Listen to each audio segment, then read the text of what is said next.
Bonjour et bienvenue à nouveau. Bienvenue sur Dame à âme. Aujourd'hui, un sujet que je connais de l'intérieur, un sujet qui porte sur ce que je vis présentement et qui porte un nom précis sur les chaînes qui abordent le thème des flammes jumelles. Un nom que j'ignorais jusqu'à tout récemment. Encore une autre découverte. Alors, c'est sûr que dans la communauté des flammes jumelles, lorsqu'il se produit euh, des phénomènes particuliers, communs aux différentes personnes qui sont flammes jumelles, euh, on a l'habitude de donner un nom à ce phénomène-là.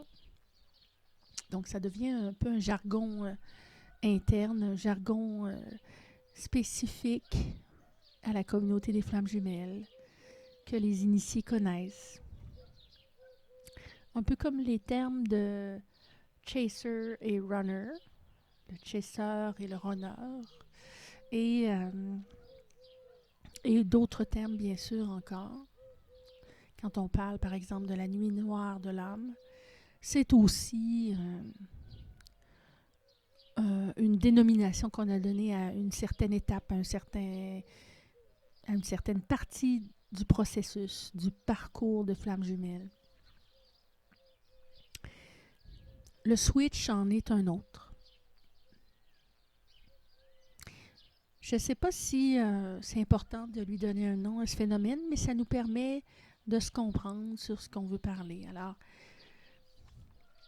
oui, j'ai inclus le terme switch dans mon thumbnail, dans la présentation de cette vidéo. Mais mon point de départ, ce dont je souhaite discuter avec vous aujourd'hui, c'est vraiment qu'est-ce qui arrive?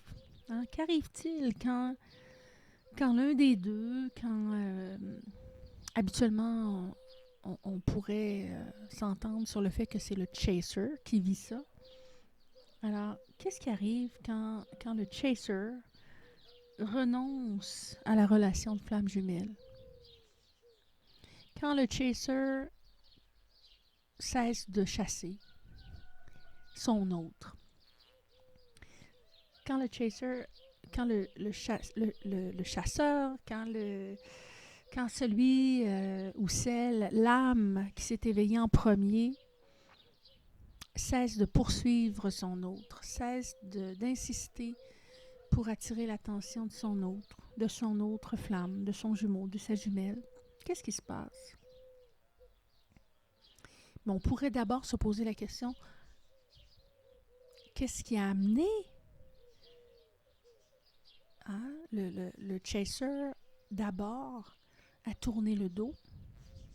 Qu'est-ce qui amène cette personne qui s'est éveillée en premier à la beauté de cette relation, à la particularité tellement magnifique, à l'unicité de cette relation,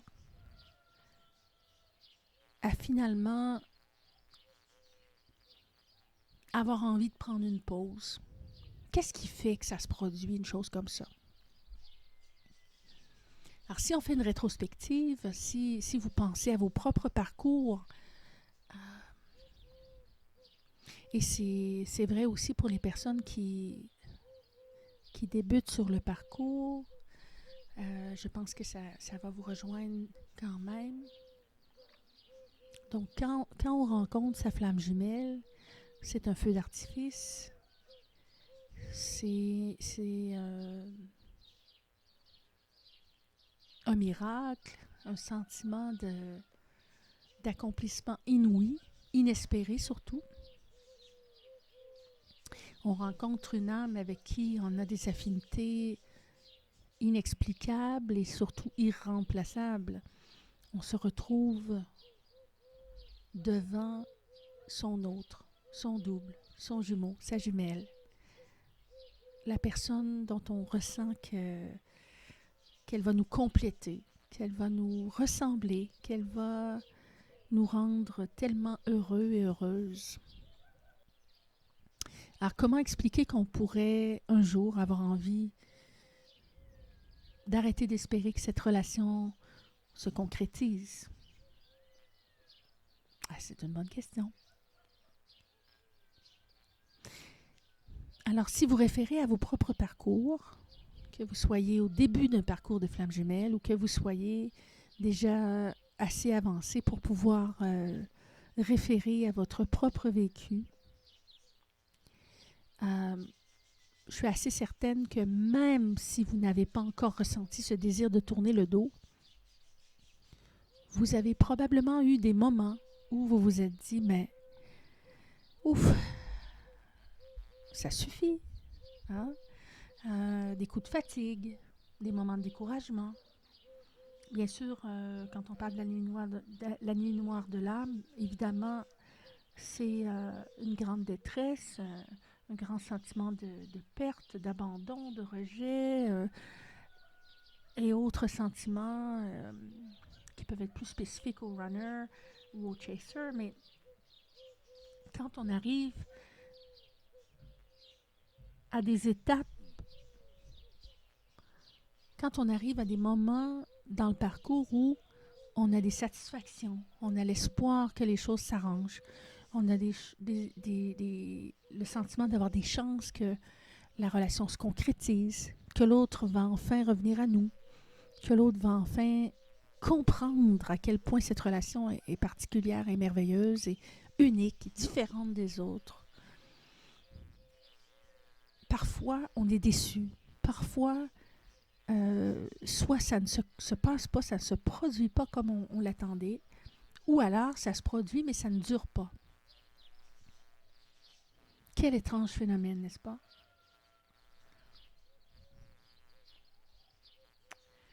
Alors, il y a un phénomène d'usure, il y a un phénomène de fatigue, il y a des doutes qui s'installent, un découragement, et on se dit, mais qu'est-ce qui se passe? Mais qu'est-ce que c'est que cette relation?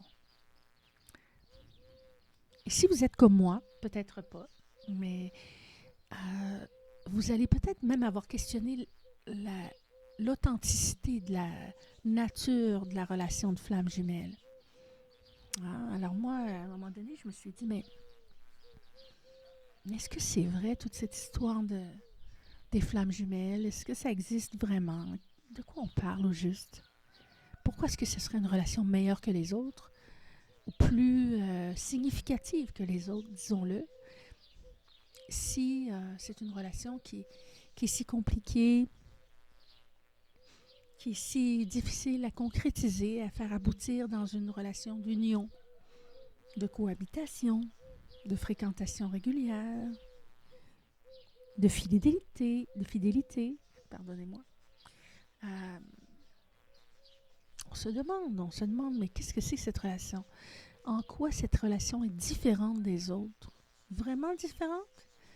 Bon, je pense que j'aurais pas besoin d'insister beaucoup pour vous convaincre que oui, effectivement, c'est une relation qui est bien différente. Mais on peut avoir ces questionnements. On peut se dire, après tout, l'amour, c'est l'amour.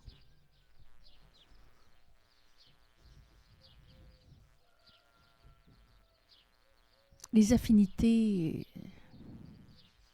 une affinité pour une autre. Pourquoi une affinité serait plus importante qu'une autre?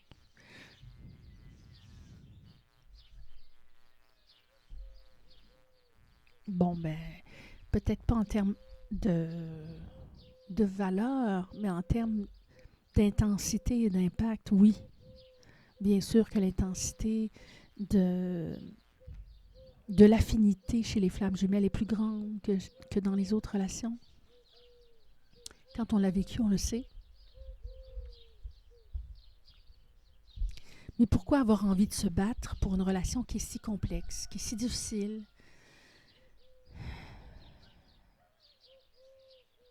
Moi, j'en suis arrivée à l'occasion à me dire, étrangement, avec une âme sœur, la relation est tellement fluide, le fait de connecter, de bien s'entendre, d'avoir une attirance pour l'autre, d'avoir des points communs, des buts communs, des envies communes, même des affinités sexuelles, physiques, chez l'âme sœur, avec une âme sœur, un âme sœur, c'est fluide, c'est plus facile. Alors on se dit, mais peut-être que c'est ça la relation qui est la plus valable, souhaitable, n'est-ce pas? Alors, je vous vois sourire à distance. Alors oui, moi j'ai envie de vous dire, et c'est vrai que depuis cette introduction, je fais un peu du coq à l'âne encore une fois, mais vous apprenez à me connaître. C'est vrai, l'amour, c'est l'amour. Et l'amour a toujours sa place. Et l'amour est toujours bienvenu. Et plus il y a de l'amour dans une vie, dans un parcours de vie, plus cette vie est significative, plus cette vie est valorisante, signifiante, agréable, valable, heureuse, paisible. Bien sûr, bien sûr.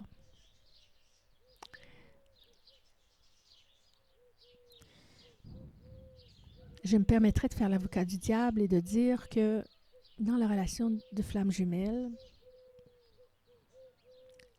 en fait, parmi les indices, parmi les indices qui nous permettent de détecter qu'on est bien dans une relation de flamme jumelle, entre autres, c'est les difficultés qui sont rencontrées. Alors, il y a un grand paradoxe qui est en permanence sur le parcours des flammes jumelles. Justement, c'est le fait d'être à la fois attiré énormément par l'autre personne, d'avoir des affinités inouïes sur presque tous les plans, d'avoir une impression de se voir dans l'autre, de plonger dans les yeux de l'autre et de perdre connaissance, de perdre la carte, de perdre la notion du temps. Tout ça est vrai. D'avoir vraiment un sentiment de connexion lorsqu'on est avec l'autre ou proche de l'autre ou lorsqu'on est en pensée avec l'autre. Une connexion, un lien avec l'autre qui est tellement puissant, qui est irrépressible, qui est irrésistible et qui est... Même quand on souhaite s'en libérer, s'en défaire, on n'y arrive pas. Et en même temps, je pense que ça va parler à beaucoup de flammes jumelles parmi vous. Il y a des défis, bien sûr, dans la relation de flammes jumelles. Il y a des défis au quotidien, dans les détails, des problèmes de communication. Alors, étrangement, moi, je me suis souvent dit, c'est curieux, il me semble que je connecte mieux avec mon autre dans le silence que dans la parole. Je ne sais pas si ça parle à d'autres qui m'entendent aujourd'hui, mais je pense que oui. Cette connexion, ce ensemble avec l'autre, avec la flamme jumelle, avec sa flamme jumelle, c'est avec son jumeau, c'est quelque chose qui a pas besoin de passer par l'intellect, qui n'a pas besoin de passer par la conversation, qui n'a pas besoin de passer par la séduction, qui n'a pas besoin d'artifice et d'effort. Et étrangement, c'est quand on entre dans la 3D, quand on entre dans le matériel, dans le monde ordinaire, entre guillemets, dans la vie de tous les jours, que les rapports avec son jumeau deviennent parfois embêtants, un peu surprenants, compliqués, qui demandent des ajustements. Alors c'est comme si on est complet dans le silence, dans le ensemble, dans la connexion. Et quand on tente d'interagir comme deux personnes ou deux âmes séparées, c'est là que des pépins ou des ajustements nécessaires surviennent. C'est là que les surprises aussi surviennent. Alors, je pense qu'il y a plus de questions que de réponses dans ce que je vous amène, mais tout de même. Alors, c'était mon introduction. Et donc, qu'arrive-t-il quand l'un des deux se fatigue et renonce à la chasse? Qu'est-ce qui se passe? Déjà, moi, j'ai envie de vous dire, pour ma part,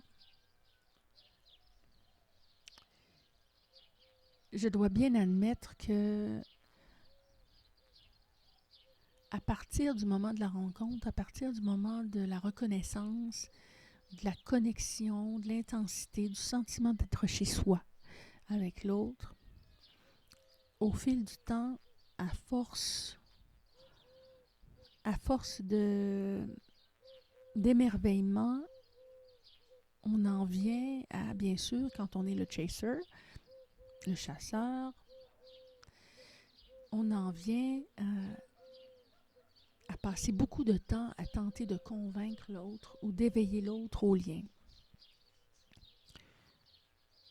Parfois, les choses se font vite. Parfois, l'autre, effectivement, admet qu'il y a quelque chose de particulier, d'unique, de précieux, de beau, de délicieux, d'attirant, etc. Mais sans nécessairement reconnaître ouvertement que c'est quelque chose d'unique et qui est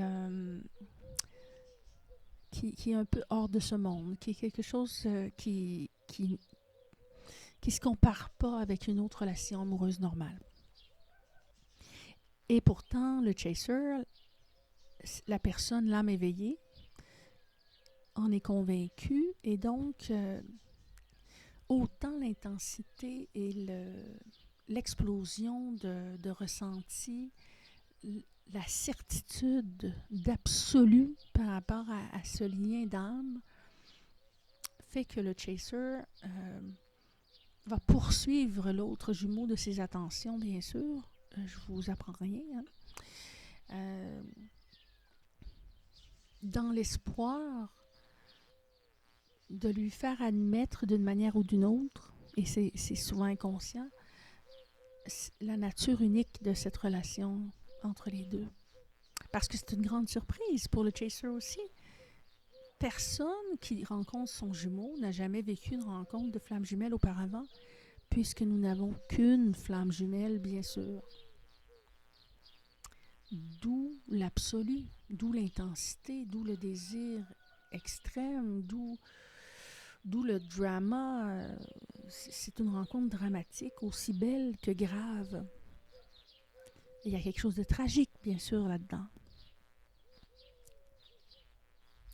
Alors, le jour où la personne qui est éveillée en premier à ce lien particulier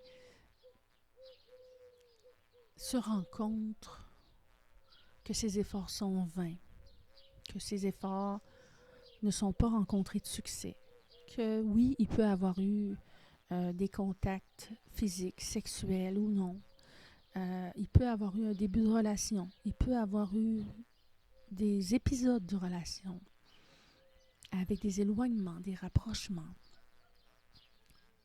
une relation épistolaire, hein, les fameux textos, les messages, les rencontres soit prévues ou imprévues, les rencontres fortuites, les fameux hasards, on se croise dans la rue. Et tout ça peut durer des mois, des années, et souvent de longues années, jusqu'à justement jusqu'à ce que l'âme éveillée, le chaser, se fatigue. Non pas par orgueil, mais vraiment par fatigue. Alors, une grande, grande fatigue, une lassitude, un besoin de se reposer, de s'intérioriser, de se questionner, de réfléchir, de prendre soin de soi aussi. Alors souvent, à travers toutes les étapes de la relation de flamme jumelle, la personne, le chaser, va avoir eu traversé tellement d'épreuves, d'étapes exigeantes, de défis. On va avoir eu besoin de faire acte d'humilité, de patience, de compréhension, de philosophie. Et tout ça est à la fois fatigant, éprouvant en termes d'énergie, mais en même temps, il y a une grande croissance, il y a un grand développement qui se produit au fil de ces étapes, bien entendu. Mais il reste que c'est éprouvant et fatigant. Alors, ça tire beaucoup d'énergie. Donc, il y a un moment où le chaser, tout en étant toujours convaincu d'avoir vécu cette grande rencontre unique, toujours convaincu de la pertinence de ses espoirs, va quand même souhaiter se retirer un peu dans ses quartiers et, euh, et se ressourcer et se régénérer, je dirais même. Et puis, pour, euh, pour dire tout simplement, quand je pense à ma propre expérience, à travers toutes ces réflexions, tout ce parcours, tous ces défis rencontrés, réussis, le fait d'avoir survécu à tout ça aussi, on va se le dire, d'avoir été déçu dans ses espoirs, oui, mais sans perdre la conviction du lien et de la valeur de cette relation. Alors, il ne s'agit pas d'un désespoir absolu, mais d'une déception, oui. Pour ma part, je constate que ça aboutit dans un grand mûrissement de ma personnalité. J'ai vraiment mûri comme personne. Et ça m'a amené à me regarder en face. Ça m'a vraiment amené à examiner mes blessures, mes croyances, mes a priori, mes choix de vie, mes lacunes, les choses que je me dis, ben tiens, ça, vraiment, je souhaiterais améliorer ça dans ma vie. Je réalise que je néglige tels aspects de ma vie, ou j'ai, j'ai tel défaut, je prends conscience de certaines choses. Ou alors je réalise par exemple que j'ai laissé en plan des rêves et des aspirations, des buts, des projets, des désirs sur une tablette et que ben, il suffit pas seulement d'y rêver pour qu'ils se réalisent. Et donc, je prends acte. Il y a un mûrissement de l'âme, vraiment, ou plutôt de la personnalité, sans doute, qui fait que, comme personne, je réalise que j'ai franchi une étape en tant qu'adulte qui m'amène plus loin dans mon développement à travers les épreuves que m'ont fait parcourir euh, la relation de flamme jumelle, même à distance, en tout cas en partie à distance. Et pour moi, le moment où maintenant je sens que je renonce à la relation de flamme jumelle, il ne s'agit pas d'un désespoir, il ne s'agit pas de fermer les livres pour toujours et de brûler le livre et de jeter la clé. Il s'agit plutôt d'une acceptation, une paix qui s'installe. Plusieurs personnes parlent du switch de cette façon, en amorçant, en fait, en disant que le switch prend sa source dans ce premier renoncement où la personne qui est éveillée à la relation en premier se rend compte que elle peut survivre à cette relation et qu'elle peut continuer de ressentir ce lien à distance sans souffrir de la séparation parce qu'il n'y a pas de séparation. Alors, c'est aussi cette prise de conscience que la relation est permanente, qu'on le veuille ou non, puisque nous sommes des flammes jumelles. Alors, il y a ça aussi qui est très important de comprendre. Euh, En fait, ça sert à rien de chercher à le comprendre. On finit par le ressentir. Éventuellement, ça fait sa place en nous et ça devient une évidence. Alors, à cet égard-là, moi, personnellement, j'en suis depuis quelque temps maintenant, mais c'est tout de même assez récent. On pourrait parler de quelques mois. J'en suis à prendre conscience du fait que, euh, à travers ma chasse comme chaser, comme à m'éveiller en premier à la nature de la relation avec mon jumeau, j'étais tout de même dans une certaine forme de dépendance euh, affective. Peut-être pas la forme de dépendance affective la plus archaïque, mais tout de même. Donc, j'ai pris conscience que les dernières traces de dépendance affective, les dernières traces de fragilité de ma vie affective, émotive, se sont manifestées dans la relation et elles sont passées au feu à travers la nuit noire de l'âme et elles finissent, pardon, elles sont en train de terminer leur chemin et elles finissent de brûler dans le feu de l'expérience humaine, qui est cette relation de flamme jumelle. Et étrangement, cette expérience d'avoir souffert de l'absence de l'autre, cette expérience d'avoir souffert d'espérer un retour, d'espérer des signaux, des messages, des confirmations. En fait, les confirmations et les validations ont été données, mais n'ont pas donné lieu à une réunion pour le moment. Donc, dans mon cas, c'est ça. Et le ressenti, bien sûr qu'il y a une douleur qui est là, mais en même temps, cette douleur s'est apaisée au fil des semaines et des mois. Et maintenant, il s'est installé un calme, un bien-être, un sentiment de complétude. Un sentiment de complétude. Je n'ai pas toutes les explications, mais c'est vraiment un sentiment où il ne manque rien.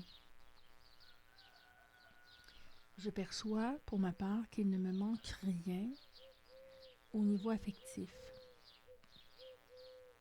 Et j'ai le sentiment aussi que tout à coup, ça prend tout son sens de dire que l'autre n'est pas la cible.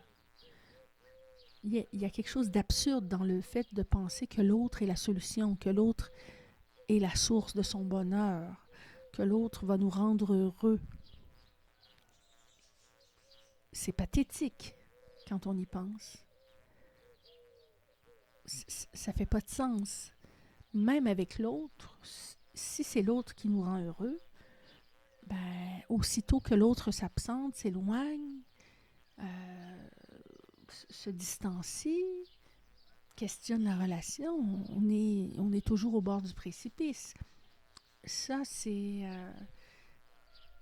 il n'y a pas de mal à être un humain qui serait à ce niveau d'évolution émotive, émotionnelle, relationnelle. Mais ça, c'est des étapes qu'on vit davantage, par exemple, dans ces relations karmiques et avec ses âmes sœurs. Le jour, je crois, et je suis assez persuadée du fait que le jour où on rencontre sa flamme jumelle, on a assez mûri dans son âme et dans sa vie émotionnelle. On a une maturité émotive suffisante pour pouvoir compter sur soi d'abord pour être heureux. Et sur les autres en général, avec soi et non les autres comme étant des objets On se comprend, n'est-ce pas? Alors, la source du bonheur n'est pas l'autre. La source du bonheur est le ensemble, n'est-ce pas? Alors, c'est là où je voulais en venir. Mon constat, c'est que en ce moment, cet énoncé, le fait de dire l'autre n'est pas la source de mon bonheur, l'objet de mon bonheur, mais ensemble, nous sommes heureux. Ensemble, nous sommes une unité d'être, d'âme, qui sont faits pour bien vivre ensemble et se compléter et se nourrir l'une l'autre dans une vie qui se propulse en avant et vers le haut et non une vie qui tourne en rond et qui se réduit à l'objet de l'autre. Et je pense que c'est bien différent.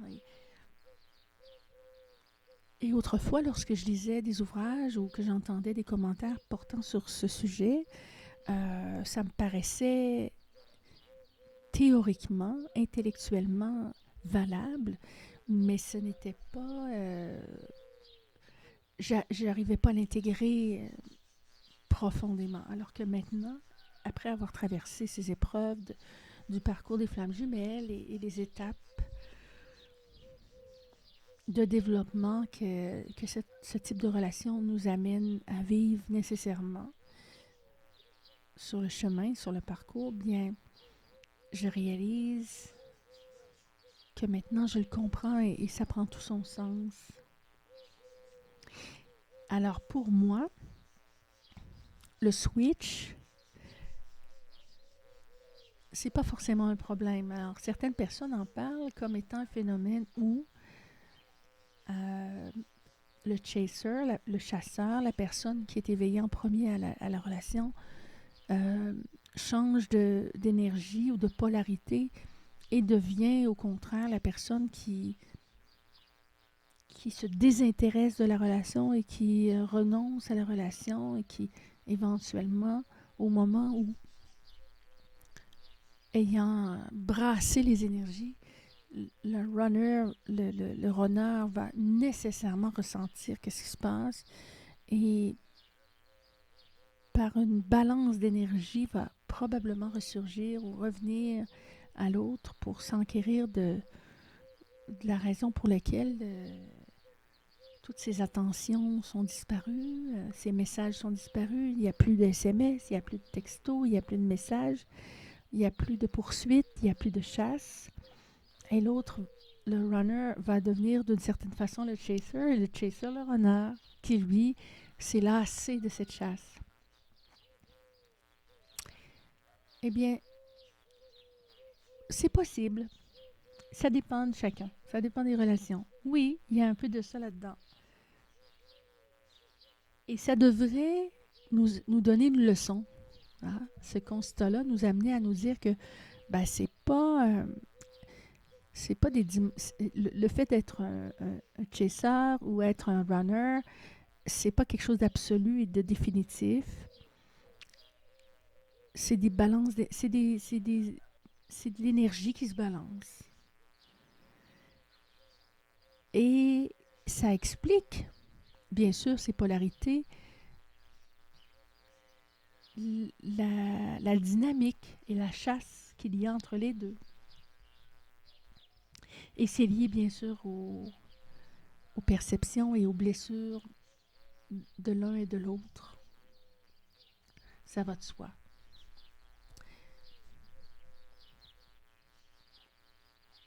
Mais ça nous amène à prendre une distance par rapport aux dénominations qu'on donne.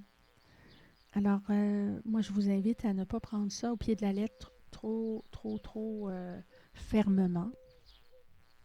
Pour moi, ce qui est important, il me semble, c'est de prendre conscience que dans la chasse, il y a une dépendance à l'autre, bien sûr. Et ça ne fait pas de nous des êtres non évolués ou faibles ou fragile ou maniaque ou quoi que ce soit.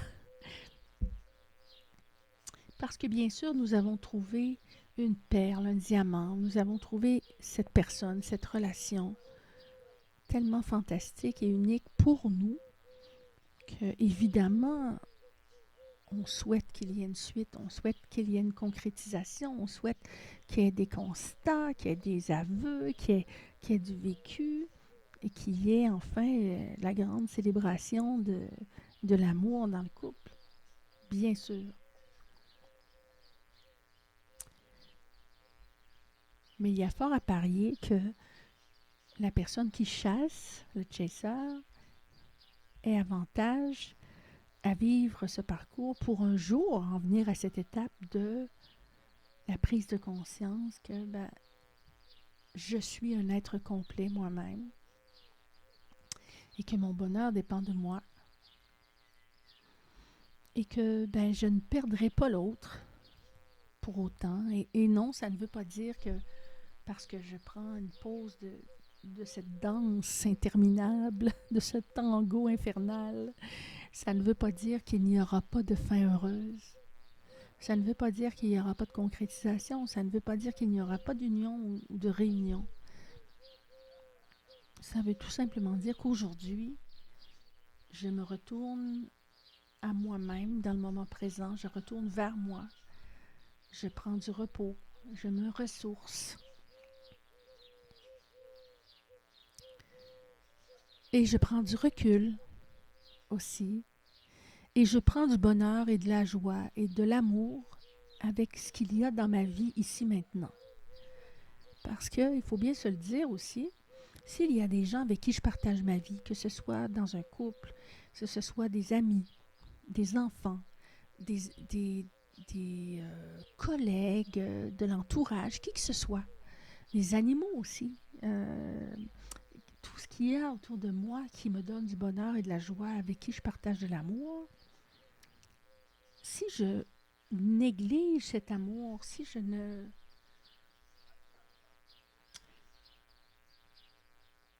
malheureusement j'oublie d'honorer cette abondance, cet amour qui est présent autour de moi, si vraiment c'est de l'amour, bien sûr. Si on n'est pas heureux, c'est autre chose. Mais s'il y a des gens qu'on aime autour de soi, des gens, que ce soit des connaissances proches ou éloignées, des amis, des parents, des enfants, qui nous donnent de la joie, de l'amour, des animaux, la nature autour de soi, des loisirs qui nous remplissent d'épanouissement et de joie, qui nous ressourcent. Alors si je néglige ça et que je ne suis pas capable de reconnaître la valeur de ce qui est déjà dans ma vie, alors je ne suis probablement pas en mesure. D'abord, je suis en déséquilibre et j'ai un problème de conscience. Ma conscience est affectée. Il y a quelque chose qui est obstrué. Il y a quelque chose qui n'est pas clair. Et je pense que toutes les leçons de la vie, toutes les sources d'évolution, de développement, de joie, d'amour, au-delà de la relation de flamme jumelle, je pense qu'à un moment donné, oui, c'est vrai qu'on peut trouver tout ce qu'il y a autour de la relation de flamme jumelle peut-être un peu fade à un certain moment de sa vie, mais justement, cette étape dont on parle aujourd'hui est un bon moment de prendre du recul et de se dire, qu'est-ce qu'il y a déjà dans ma vie qui est une grâce, qui est magnifique, qui est merveilleux. J'ai un chien, j'ai un chat, j'ai mes parents qui sont en vie, j'ai une tante, un oncle, un ami, un voisin, un collègue que j'aime beaucoup, j'ai un enfant, ou l'enfant d'une voisine, ou l'enfant d'un frère, d'une sœur, ou un petit enfant. Et tout ça m'apporte beaucoup de joie. Un conjoint avec qui je partage présentement ma vie. Et tout ça, tout ce vécu est riche et de valeurs valables. Et la relation de flamme jumelle n'a pas pour objectif de remplacer toutes les autres relations. Je ne crois pas. Mais c'est une relation unique, bien sûr, qui est centrale dans la vie, oui, et qui, étrangement, de par contraste même, je dirais, nous renvoie aux autres choses qu'on vit. Alors oui, c'est vrai, comme je le disais dans ma précédente vidéo, c'est la relation de flamme jumelle nous fait prendre conscience des manques dans nos vies, nous fait prendre conscience des choix qu'on a fait parfois par dépit, nous fait prendre conscience des compromis malheureux parfois qu'on a fait, des trop grands compromis, j'entends. Nous fait prendre conscience peut-être des choses qu'on endure, des relations qui ne nous conviennent pas aussi, des choix de carrière qui ne fonctionnent pas, du fait qu'on a peut-être laissé dormir des rêves et qu'on n'a pas eu le courage de croire en sa destinée, en son âme. Mais l'inverse est vrai aussi. Cette même relation de flamme jumelle, de par la pureté de l'amour qu'elle nous amène à ressentir, nous éveille à la beauté de la vie et à la valeur des choses et des gens qui nous entourent.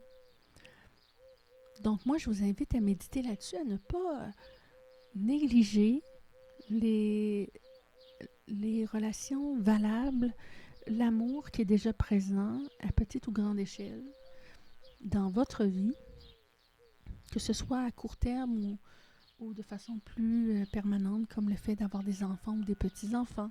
Alors, de chérir ces cadeaux de la vie, ça nous permet de retrouver un équilibre.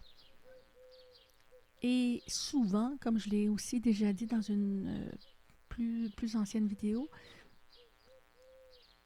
l'éveil qu'on vit dans notre âme du fait de notre rencontre avec notre flamme jumelle rejaillit sur nos autres relations. Il y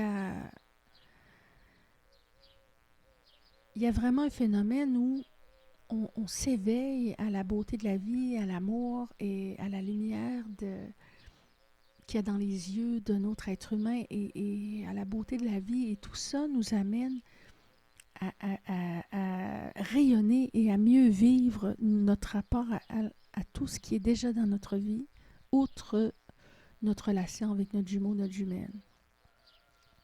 Et habituellement, curieusement, on se met à aimer plus les gens qui nous entourent, même nos conjoints actuels, même quand ce ne sont pas nécessairement les personnes qui nous sont destinées pour toujours. Et c'est très bien ainsi. Alors, encore une fois, l'amour, c'est l'amour. Et toutes les expériences sont bénéfiques pour une personne en autant qu'elles ne soient pas nocives et toxiques. Et encore, du moment qu'on s'en extrait à temps, n'est-ce pas? Donc, dans le fond, j'ai envie de vous dire, qu'est-ce qui arrive quand l'un des deux renonce à la relation? Bien, en fait, selon moi, même quand la personne se dit qu'il renonce à la relation, c'est pas nécessairement un renoncement final, terminal, absolu, fatidique et irréversible. C'est plutôt un renoncement où on est assez en paix pour dire, bon, ça y est, j'ai plus envie de chasser. Puis d'ailleurs, cette chasse est déjà un aveu, au fond, sans s'en rendre compte. Quand on chasse, c'est qu'on croit qu'il faut courir pour rattraper l'autre. Donc, si on croyait que l'autre veut bien être avec nous, veut bien de nous, on ne serait pas comme ça dans l'urgence de rattraper l'autre. On ne serait pas si inquiet. C'est inconscient, c'est plus fort que nous et c'est normal parce que cette relation est tellement absolue que pour le chaser, pour la personne qui s'éveille à cette relation en premier, c'est comme si on avait découvert une météorite qui vient du fin fond de l'univers et qui est remplie de diamants. Et bien sûr, on veut le dire à tout le monde et on est conscient du miracle qui s'est produit puis on ne veut pas y renoncer, ça va de soi. Mais ça devrait justement, on devrait se rattacher à ça pour se dire que, puisqu'on le sait que cette relation est unique et tellement précieuse, et puisque avec le parcours, on constate aussi toutes les retombées positives de l'existence de cette relation, et comme communauté de flammes jumelles, je pense qu'on a un rôle à jouer dans ce monde aussi. Mais ça, c'est un autre sujet. Ben, alors, on devrait devenir conscient ou confiant et s'apaiser, se calmer. En tout cas, personnellement, c'est comme ça que je vis l'époque qu'on pourrait qualifier de switch. J'ai le sentiment que je n'ai plus à courir nulle part. J'ai le sentiment que je suis vraiment complète et que mon jumeau, de toute façon, est là, lié à moi, de par cette unicité que nous sommes, bien sûr. Alors, je n'ai pas à le retenir, je n'ai pas à le chasser, je n'ai pas à le convaincre. Et si jamais il n'y avait pas de retour aucun jusqu'à la fin de ma vie, ben alors peut-être que ça voudrait dire que je me suis trompée sur la nature du lien. Cependant, je ne crois pas. Euh, mais je serais prête à l'accepter parce que je me réjouis du parcours de vie, de son parcours de vie et des expériences et du bonheur qu'il aura au fil des jours qu'il va vivre, de la façon qu'il va choisir de le vivre. Et j'en suis vraiment rendue là. Et j'ai plutôt l'impression d'avoir une abondance de ressources et de sources de joie et d'amour. J'ai le sentiment d'avoir cette personne qui est là, à distance, et les autres personnes qui m'entourent, avec qui je parcours mon chemin de vie actuellement, et mon entourage. Et j'ai l'impression d'avoir accès à une multiplicité, une multitude de sources d'amour et de joie. Je sais que ça fait peut-être un peu... peut-être que pour quelqu'un qui n'est pas dans la joie présentement, ça pourrait sonner comme quelque chose d'un peu redondant, mais c'est vraiment comme ça que je me sens. J'ai plutôt l'impression d'avoir une abondance de sources d'amour que, que, je, que je veux honorer aussi, euh, que je ne veux pas gaspiller, que je veux chérir et recevoir et apprécier.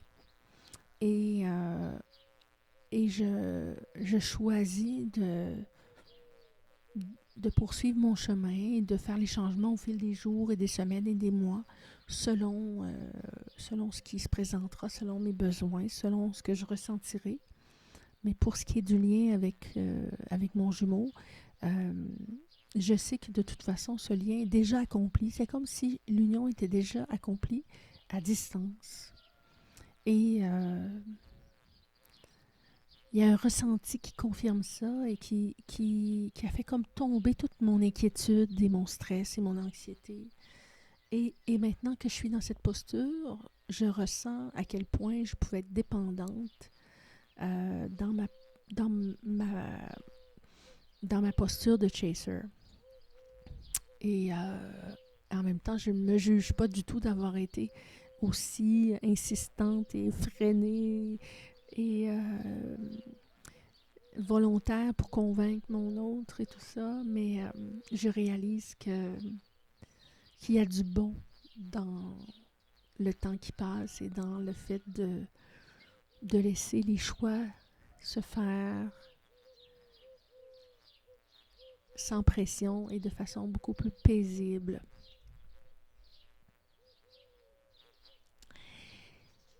Alors écoutez, je vous ai vidé le fond de mon cœur. Encore une fois, dans cette vidéo, je n'ai bien sûr, je n'ai jamais de fiche, je n'ai pas de notes vraiment, à part que quelques mots-clés. Je n'avais pas prévu de faire une vidéo plus longue qu'une vingtaine de minutes et me voici autour de presque 50 minutes. Je vais m'arrêter là-dessus. Encore une fois, je vous remercie tellement fort pour votre présence que je ressens. Je vous remercie pour votre écoute. Merci pour votre fidélité. Grand merci pour vos abonnements. Je me rends compte à quel point vous êtes au rendez-vous pour cette discussion que nous avons ensemble à distance. C'est vraiment très précieux pour moi. Merci de m'encourager avec cette chaîne. Mais en fait, mon objectif est surtout de nous encourager comme communauté de flammes jumelles et de contribuer à ma façon à nos réflexions et à notre évolution et à ce qu'on puisse vivre le parcours de cette relation unique au mieux. Alors, j'espère que cette vidéo vous aura plu. J'espère qu'elle vous aura été utile. J'espère que vous allez bien, que vous ressortez de cette vidéo avec un plus, un petit quelque chose au moins qui vous aura soit fait réfléchir ou inspiré.